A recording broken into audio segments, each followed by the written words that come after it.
En México, si una persona es detenida, tiene derecho a que se le designe un defensor público desde ese momento. Una vez nombrado, el defensor entrevistará al imputado para conocer directamente su versión de los hechos y llevar a cabo una defensa adecuada. Hoy vamos a platicar acerca de las funciones de los defensores públicos federales ante el Ministerio Público. Mi nombre es Emanuel Saldaña. Quédese con nosotros. Ya inicia Te Defendemos.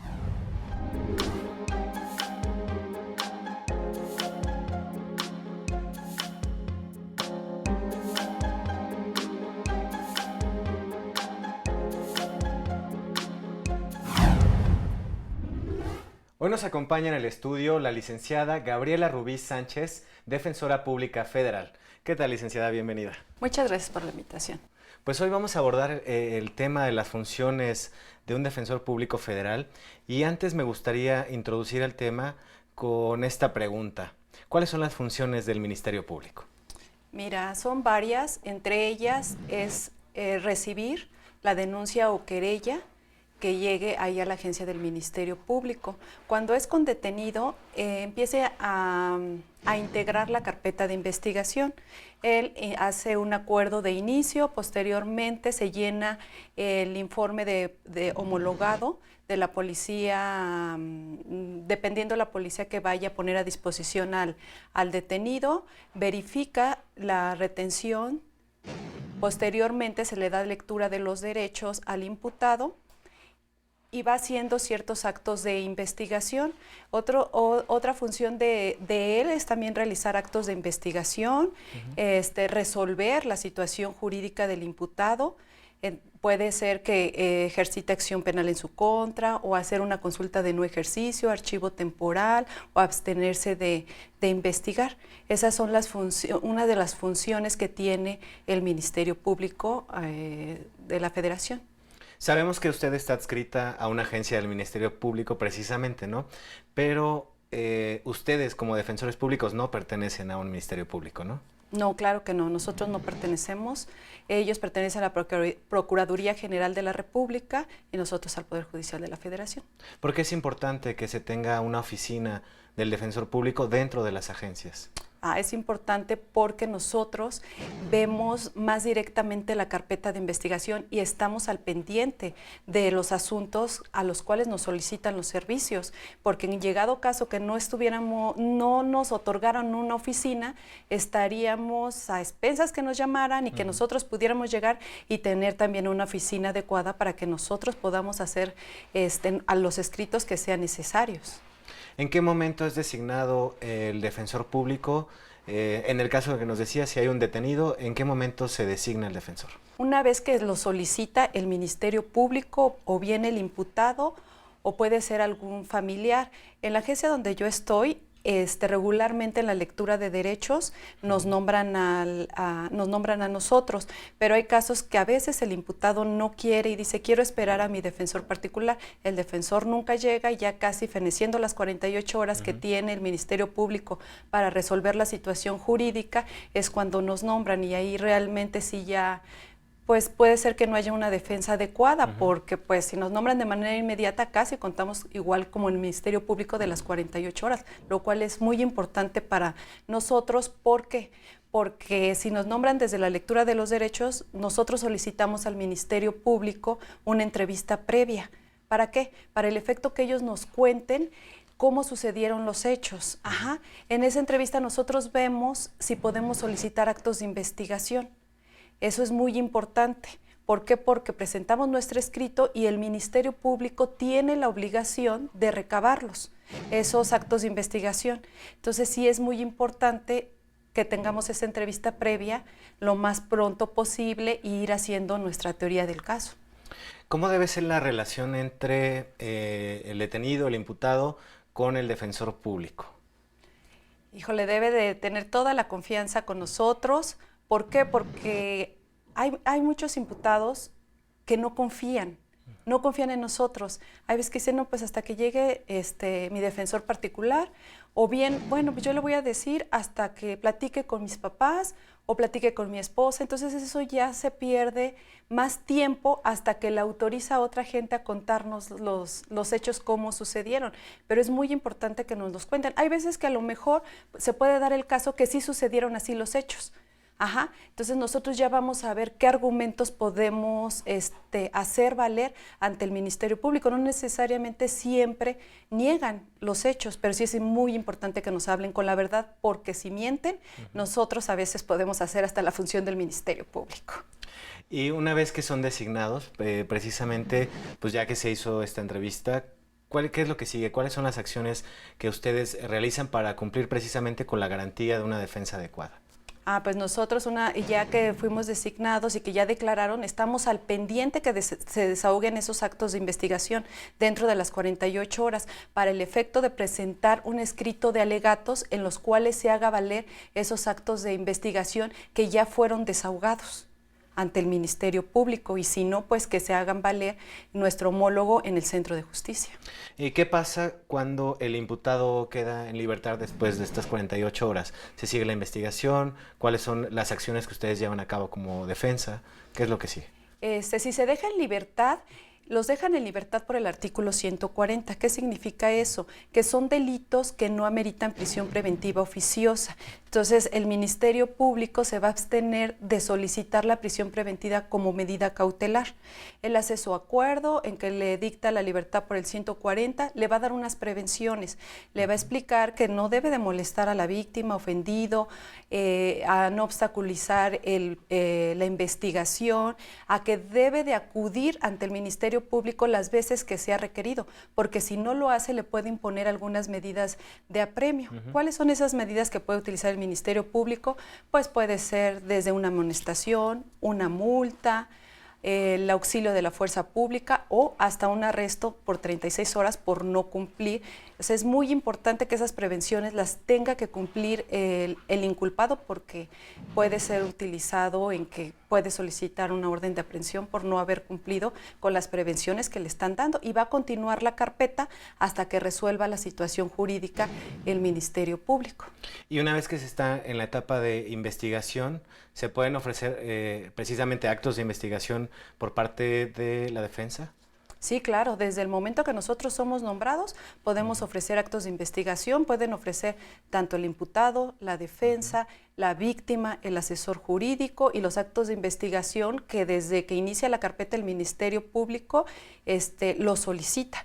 Y si él sale en libertad por el artículo 140, nosotros podemos seguir promoviendo la carpeta de investigación. Mientras no ejercita acción penal el Ministerio Público, nosotros podemos continuar ofreciendo lo que nosotros consideramos que es pertinente para la defensa del imputado. ¿Cuánto tiempo dura esta etapa de investigación?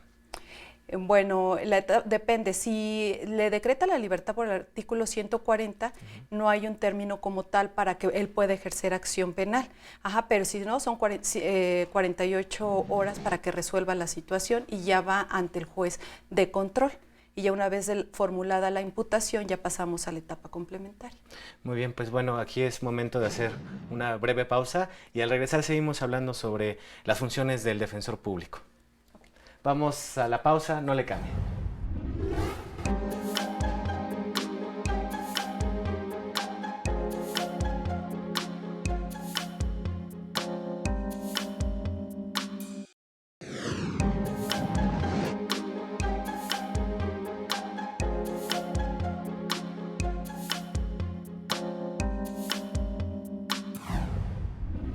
Estamos conversando con la licenciada Gabriela Rubí Sánchez, defensora pública federal, y antes de continuar con nuestra conversación, quiero invitarlos a ver la sección Te Escuchamos. En esta ocasión le preguntamos a la gente si considera importante que antes de rendir su declaración, un detenido reciba asesoría legal por parte de un defensor público o un abogado. Vamos a verla y regresamos.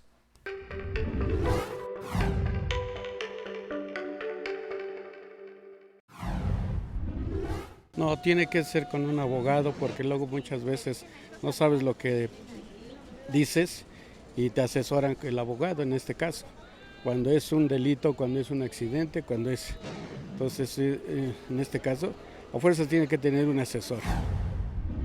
Yo creo que toda persona, de acuerdo con su nivel de preparación, hay que tomarlo en consideración para ver si es necesario inmediatamente una asesoría. Y si es una cosa insignificante, pues directamente. Y creo que no procedería ni la detención si fuera insignificante, pero es mejor una asesoría. Desgraciadamente a veces ponen declaraciones que no son y entonces pobre gente, ¿no? O sea, sin deberla ni temerla, pues incurren en algo que no hizo, pues. Entonces por eso sí es muy importante que alguien esté a tu lado. Bueno, porque generalmente cuando pasa eso la gente no sabe o no es algo que le pase comúnmente, entonces no sabe cómo dirigirse y sí pienso que es muy necesario que alguien los pueda asesorar para que puedan defenderse mejor. Tiene que asesorarlo un abogado antes de ir no decir nada, porque ella inclusive la puede regar, ¿no? La puede regar y se puede ir directamente a la cárcel. Tiene que estar asesorado por un abogado. Es muy importante. Porque pues ahí están nuestros derechos y de verdad no sabemos, hay veces nos inculpan de una cosa que no hicimos y es mejor tener la boquita callada hasta que no sea lo que debe de ser. Bueno, sí es importante porque hay personas que no conocen sus derechos. Y digo, aquí como desgraciadamente en México primero somos culpables y luego investigan. Yo creo que la gente sí necesita de un abogado. Bueno, porque simplemente en el conocimiento se acaba el miedo. El miedo es por la ignorancia, porque decimos, porque nos dicen, porque a lo mejor si uno va al conocimiento, si uno va a la información, eso le da a uno seguridad. Pues ahí estuvo la opinión de la gente. ¿Cuál es su impresión, licenciada? Bueno, pues de acuerdo a lo que manifiesta la gente, es que sí es necesario contar con un abogado.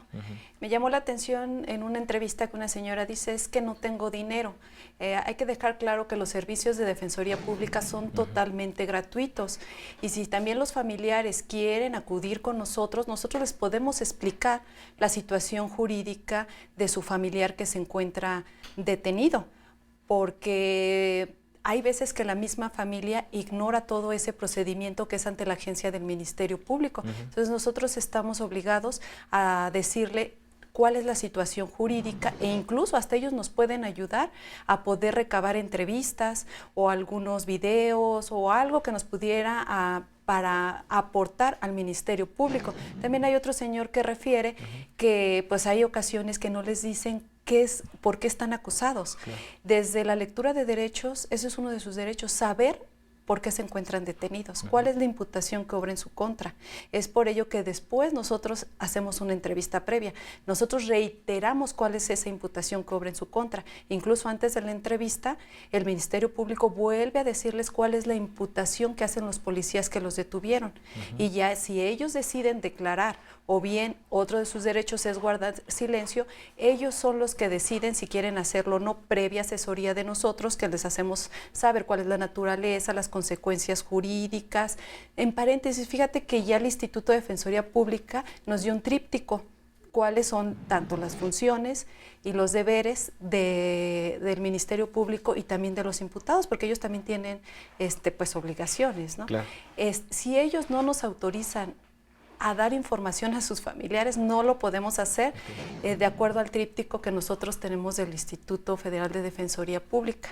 Entonces ya eso es algo nuevo que nos dio el instituto y que nos lo firman los imputados, pero regularmente todos quieren que sus familiares tengan conocimiento de ello. Otro tema que me saltó ahora que vemos la opinión ciudadana es que la gente cree que si no está informada no tiene derecho al principio de presunción de inocencia, ¿no? ¿Qué nos podría decir acerca de este principio? No, pues de todo mundo es inocente mientras no se demuestre lo contrario hasta que haya una sentencia ejecutoriada. Todos son inocentes de acuerdo al principio de presunción de inocencia. Muy bien, y bueno, retomando nuestra charla, estábamos hablando de la etapa de investigación, cuando se ofrecen los actos de investigación. ¿Qué pasa si pasan las 48 horas y no se ofrecieron estos actos? Mira, si el Ministerio Público ejercita acción penal, va a llegar al juez de control. Eso no significa que ya no está obligado a recabar esos actos de investigación, porque ¿qué puede pasar? Que el imputado pueda pedir la duplicidad del término constitucional para que se le resuelva la vinculación. En ese tiempo se va a señalar una audiencia y se van a desahogar ahí los actos de investigación, ya sea que mi homólogo en el Centro de Justicia ofrezca unos nuevos datos de prueba o bien insista en los que ya ofrecí yo ante la agencia del Ministerio Público. Una vez desahogados dentro de esa duplicidad, que son 144 horas, ya va a resolver el juez, ya desahogado los actos de investigación si se lograren, va a resolver ya si vincula o no. ¿Y en esta etapa se podría llegar a una solución alterna al procedimiento? Sí, claro, se puede llegar a un acuerdo reparatorio. Ajá. El acuerdo reparatorio puede llegar hasta antes de la apertura a juicio. Okay. Ajá. Desde que inicia la investigación inicial, se puede llegar a ese acuerdo reparatorio. Ajá. Nosotros lo podemos solicitar, pero hay ciertos delitos que admiten el acuerdo reparatorio, no todos. ¿Cuáles son?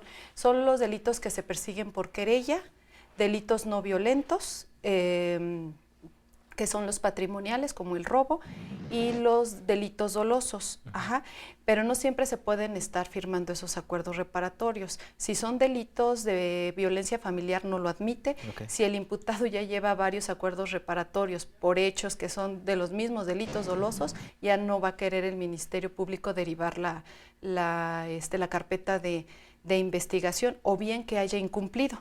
Si nosotros vemos en la entrevista, les preguntamos si ellos quieren llegar a un acuerdo reparatorio, nosotros hacemos un escrito para que el Ministerio Público derive a la facilitadora del órgano de controversias de solución en materia penal, la cual incluso está ahí en la agencia del Ministerio Público. Entonces la comunicación es muy rápida, presentamos nuestro escrito, lo estudia el Ministerio Público y si ve que es procedente, se deriva la carpeta de investigación a la facilitadora.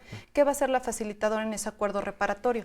Lo que va a hacer es que va a ver si es procedente. Si el delito ya es procedente, hace una invitación tanto al imputado como a la víctima. Él lo cita a una audiencia para el efecto de ver si realmente quieren las partes llegar a un acuerdo. Porque ¿qué pasa si el imputado quiere y algún apoderado no quiere? Pues no se va a poder llegar al acuerdo reparatorio. Es que ambas partes estén de acuerdo. En el caso en que ambas partes estén de acuerdo, se va a firmar en qué va a consistir ese acuerdo reparatorio y se va a pasar al Ministerio Público para que él cheque que las obligaciones fueron de manera proporcional para ambas partes, que no medió alguna amenaza, intimidación, y en caso que él vea que sí están bien las obligaciones que hicieron en el acuerdo reparatorio, se va a cumplir con ese acuerdo. ¿Y qué va a pasar? Una vez que ya se termine el acuerdo reparatorio, se extingue la acción penal. Ok, correcto. Muy bien, licenciada, pues es momento de hacer una segunda pausa. Al regresar tendremos algunas llamadas del auditorio para que les dé respuesta. Vamos a la pausa, es muy breve, no le cambien.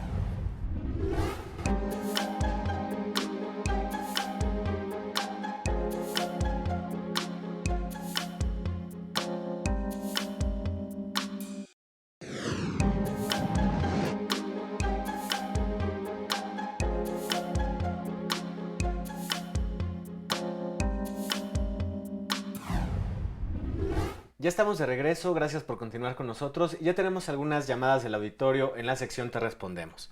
Vamos con la primera llamada, es del señor Emilio de la alcaldía Benito Juárez. Él pregunta que si su hijo puede cambiar de defensor particular a un defensor público. ¿Qué le puede responder?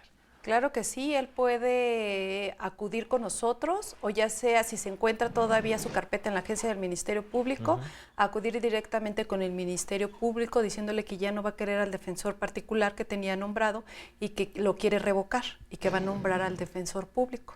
Regularmente es lo que hacen, revocan particular, oficio, y las veces que ellos deseen pueden revocarlos. ¿Esto afecta al proceso de las personas detenidas? Puede ser que sí, porque pues no hay una teoría del caso que vamos siguiendo como debe de ser, ¿no? Entonces, como lo conoce primero un abogado, luego otro, y pues no se llega a una conclusión a veces buena. Muy bien. Bueno, pues ahí está la sugerencia para el señor Emilio. Vamos con la siguiente llamada, es de Eduardo Sánchez. Él nos dice que hace unos días salió en libertad, estuvo detenido por un delito de portación de arma de fuego sin licencia, pero ahora sabe que sus familiares tienen un video que uno de los vecinos grabó con su celular y se ve el momento en que lo detuvieron y no traía ninguna arma de fuego, por lo que él pregunta qué debe hacer para poder ofrecerlo como prueba.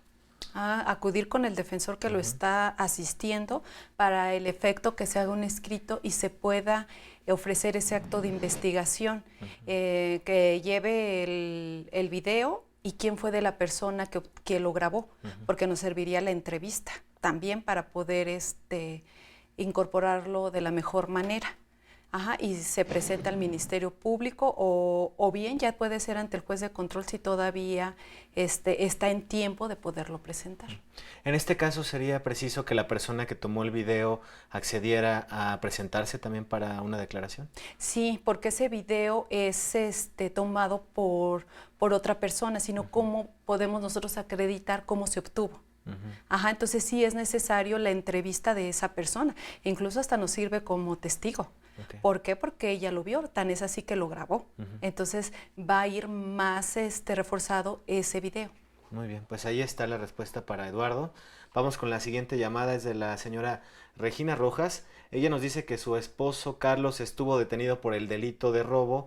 Se recuperó la tapa, la cual resultó ser propiedad de la Comisión Federal de Electricidad, y le propusieron un acuerdo reparatorio. Ella pregunta si le conviene a Carlos llegar a un acuerdo de este tipo. No, claro que le conviene llegar al acuerdo reparatorio. ¿Por qué? Porque va a extinguir la acción penal. Aquí refiere que se recuperó el objeto. El objeto, sí.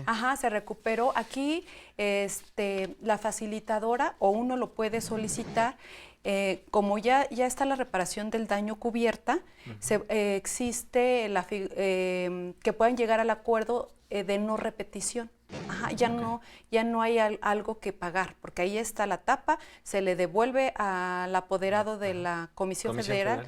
Se le devuelve y nada más se tiene que obligar a que no va a repetir nuevamente esa conducta. Incluso hasta los pueden mandar a alguna institución que los enfoque a que pues está mal, que andes robando, que te debes de portar bien, y ya no se paga absolutamente nada. Sí le conviene llegar a un acuerdo reparatorio, máxime si el apoderado quiere llegar a eso, y no habría algo económico, ninguna multa. Nada. Pues ahí está, pues es un buen acuerdo para esta persona que nos llama. Vamos con la siguiente llamada, es de Jorge Rivera de la Alcaldía Coyoacán.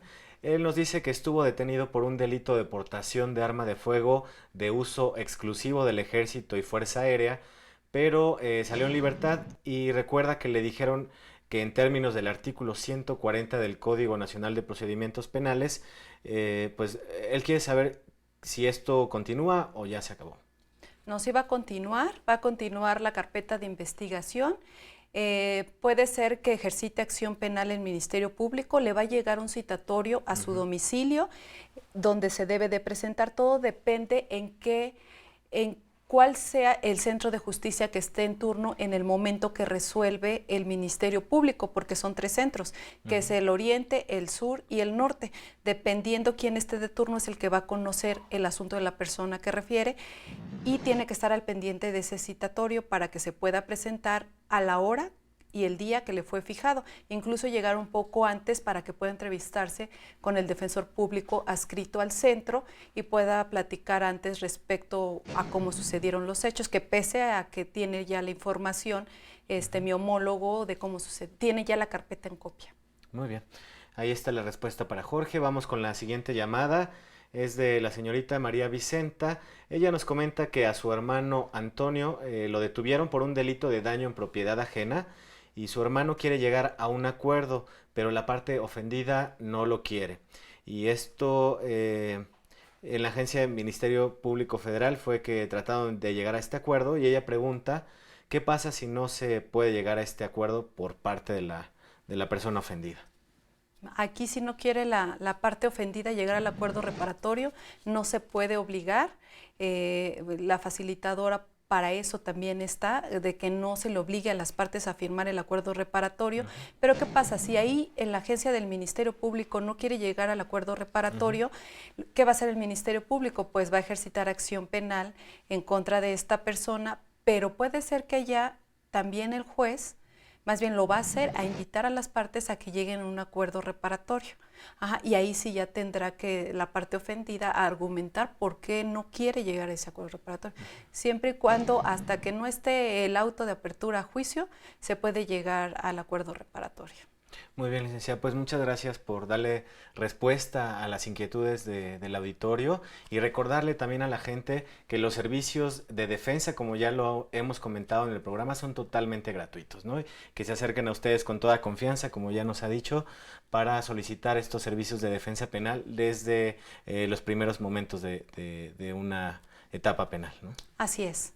Muy bien, pues licenciada Gabriela Rubí Sánchez, muchísimas gracias por darse ese tiempo para conversar con nosotros. No, al contrario, muchas gracias por la invitación y gracias a auditorio por escucharnos y ojalá y que se hayan resuelto las dudas que tenían. Claro que sí, muchas gracias.